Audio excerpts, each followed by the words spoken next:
I just put fucking punch me in the temple. There is no surrock to do. I think they'll see that. What, like ankle breakers? Maybe 5 seconds. 1, 2, 3. 1, 2.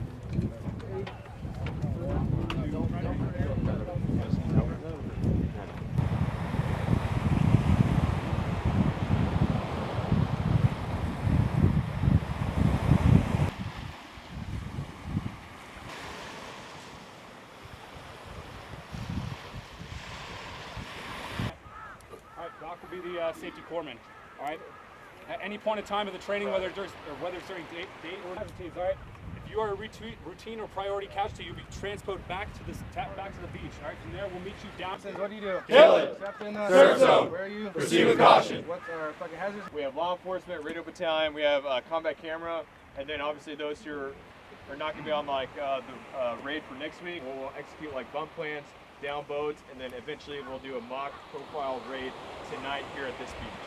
So that's kind of the brief ski maneuver, and that's how we're going to do the rotation. So we have 108 spots on the boats.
Stand by, float boats! 1, 2, 3, float boats! Float boats!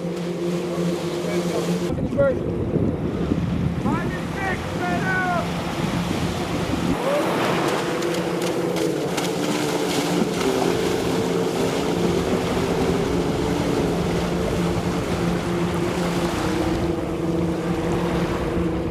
Tom Charnley, I'm a sergeant in 2nd Platoon. I'm 2nd Squad Leader of Fox Company, 2nd Battalion, 5th Marines.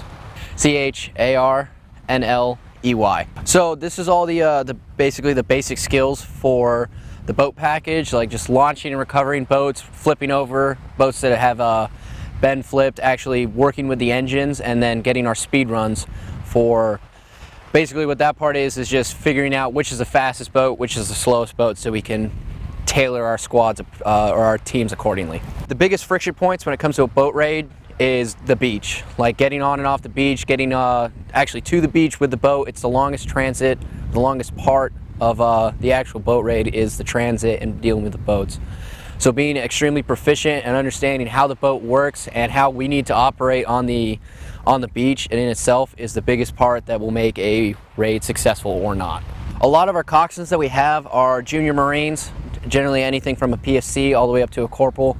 And in certain boats you'll have a PFC running a boat and there'll be a sergeant up to a first sergeant in that boat. But on the boat you have to understand that the coxswain is in charge.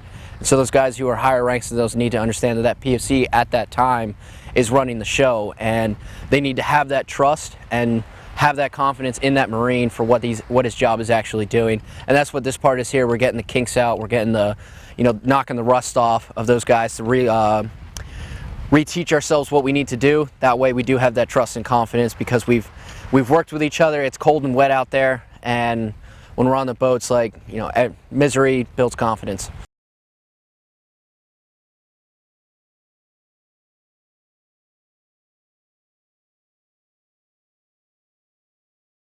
Daniel Angeles, squad leader for Fox Company 25. I'm a sergeant. My first name is D-A-N-I-E-L, last name A-N-G-E-L-E-S. Today you saw basic boat skills for our company, recovery process of boats flipping, on hands with engines, and our coxswains and scout swimmers getting their basic practice. So majority of our friction points when it comes to boats is actually getting our hands on the boats and getting in the water.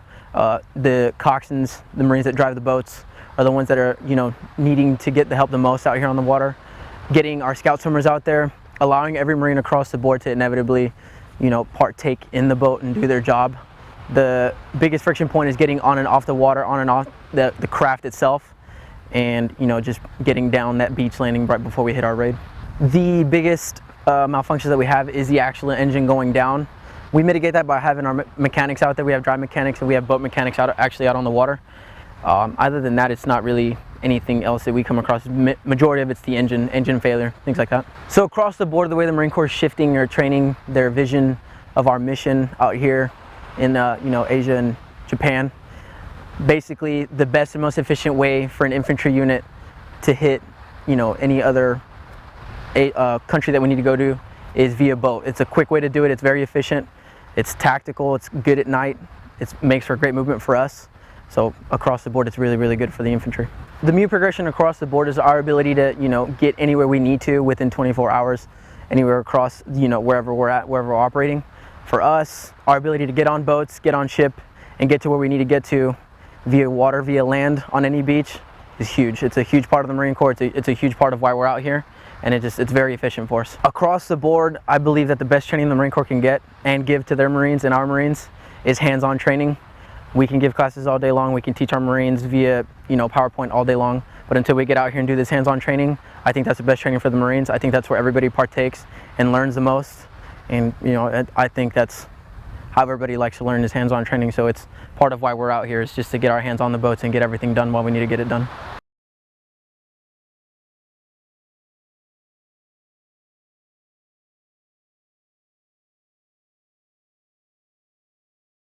Jesse Pearson, Staff Sergeant, Jesse-Pearson. Right now I'm a platoon sergeant for 2nd Platoon Fox Company 25. What we have going on at night, that's our best time to strike the enemy. If we're doing any kind of raid, this is our best chance to infiltrate the enemy lines. We infiltrate it through the seawall at night and then come up. It gives us a chance to mask our movement and then mask our forces onto the enemy positions.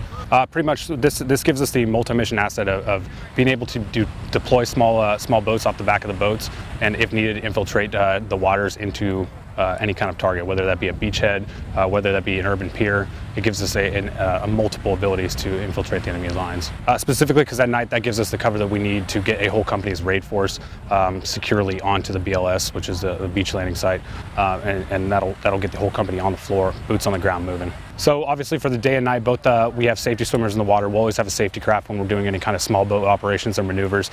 Just in the event that a boat goes down or a swimmer goes overboard, we'll have that boat there to take them and swoop them up and get them to the next echelon of care.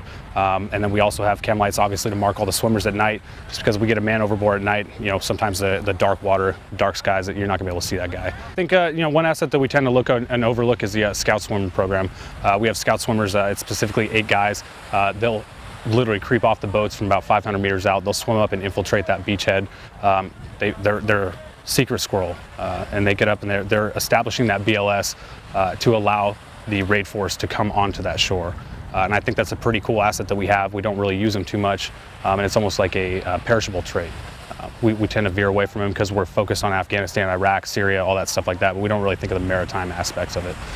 So I think that's definitely something that we have to look forward to.